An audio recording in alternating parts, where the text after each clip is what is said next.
Hi and welcome back. In this video, we're going to do some examples of function compositions with tables. So first, let me just start an example where I give you two tables that represent two functions. So we have x and f of x in our first table, and x and g of x in our second table. So these are the values we're looking at, and we're going to just answer some questions that involve composing the functions g and f in different orders.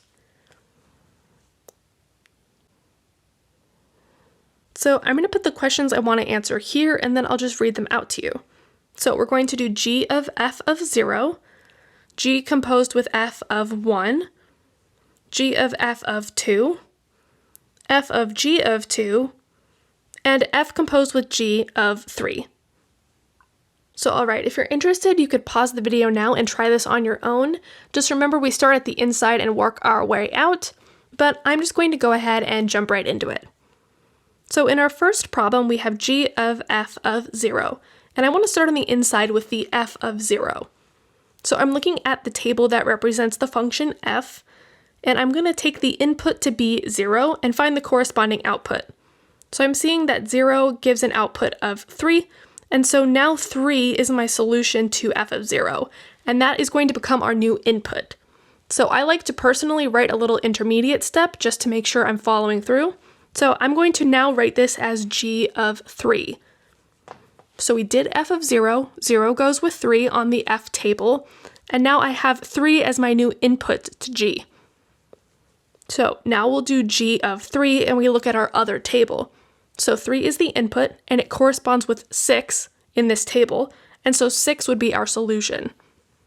So we did f first, we mapped 0 to 3, and then we did g, we mapped 3 to 6.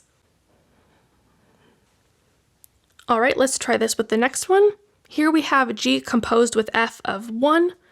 So here again we're doing f as our first function, so I'm trying to find f of 1. I look at the table that represents f, and I see that 1 gets mapped to 4. So 4 is my first output, and that's going to become my new input to the next function.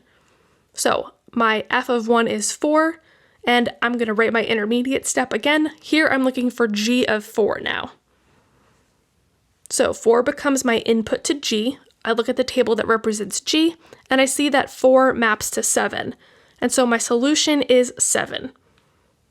Again, we took 1 and mapped it to 4, and then 4 and mapped it to 7. And 7's our answer. Alright, now let's do g of f of 2. Again, we start on the inside, so we're doing f of 2 first. 2 gets mapped to 5, and so now my new input to g is 5. So to rewrite this, I'm looking for g of 5, and I'll go to my table that represents g. However, I'm noticing that 5 is not an input for g. It's not listed here in the x column, so 5 is not in the domain of g.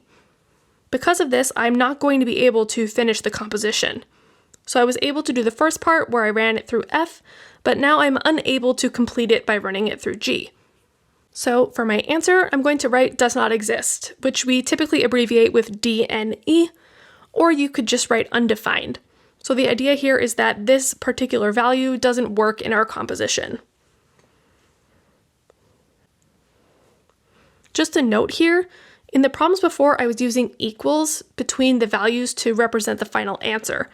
I personally like to be really careful with my use of equals, so I'm actually just going to use an arrow that kind of points to my final answer of does not exist or undefined, just because it's not like g of 5 is equal to undefined.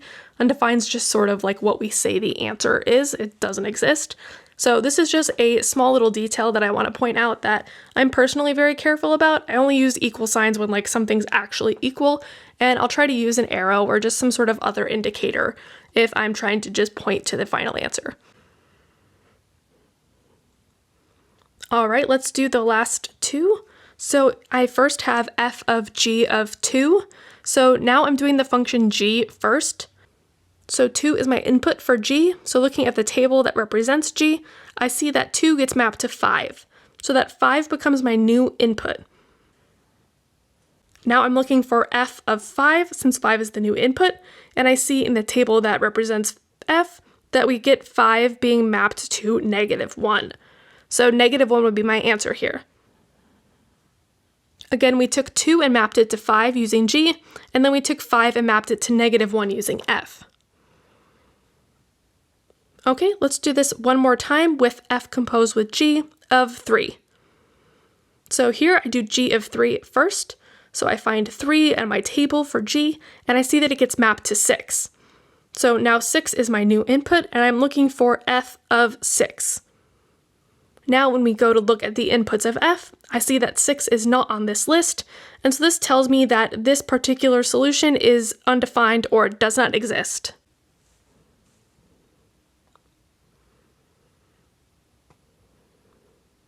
Alright, so let's try one more example. This time I'm going to give you 2 functions, h and k, and I'm going to have us make a table for the function f, where f is their composition, specifically h composed with k. So I'm going to give you 2 functions, and then we're going to write a new table that represents their composition. So here are k and h, and I'll write the inputs that go with k on my table for my composition, because those are what we're going to be using to see how they track through the function. So first, I'm starting with -1. This is getting inputted to k. Remember, we're looking at h of k of x, so k happens first. So I'm doing -1 through k. I see that -1 gets mapped to 5. Then 5 becomes my input. I'm taking 5 and I see it gets mapped to -2 by h. So -1 gets mapped to -2 in this composition.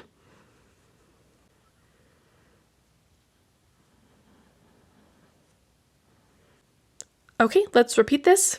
So now I'm doing 3 as the input. Remember, we do k first. We work from the inside out.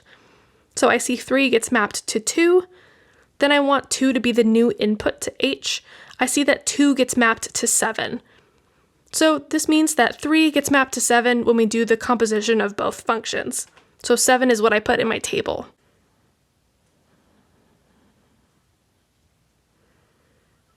All right, now we do 4 as our input. We input it into k. I see that 4 maps to -3. And now I want to take -3 and run it through h. But when I look at my table for h, I don't see -3 on the list, and so this means that we can't do this part of the composition.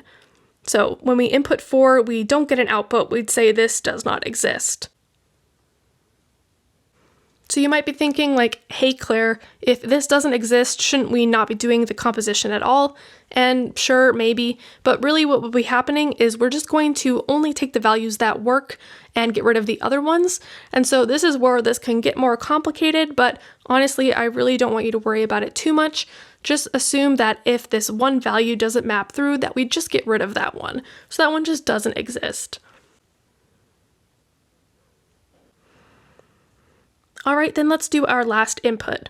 So we want to input 6 into k. I see that 6 gets mapped to 0. Then 0 gets mapped to 1 through h, and so 1 is my output. So 6 gets mapped to 1 by our composition. All right, so just a little review as we wrap up. Let's talk about the domain and range of each of these table functions. So looking first at k, the domain of k is -1, 3, 4, 6, and the range is those outputs, so -3, 0, 2, 5. Then for h, our domain would be the inputs, so 0, 2, 3, 5, and the range would be our outputs, so -2, 1, 7, 9. Remember, I personally like to reorder them from least to greatest, so that's why I'm doing that here. Then if we look at our composition, so h composed with k, our domain is just the inputs that worked. So we would say the domain is -1, 3, 6. Then the range is just the outputs that we have, so -2, 1, 7. So what is happening when we do a composition, at least with real numbers most of the time, if something isn't mapping all the way through, we're just going to take the part of the domain that actually works. So in this case, we didn't use the 4. We just took -1, 3, and 6 to make this happen, and it's as simple as just reading the values off the table. So this is as complicated as it's going to get right now. Alright, so those are some examples of doing function composition with tables. Thanks so much for watching, and I will talk to you in the next one.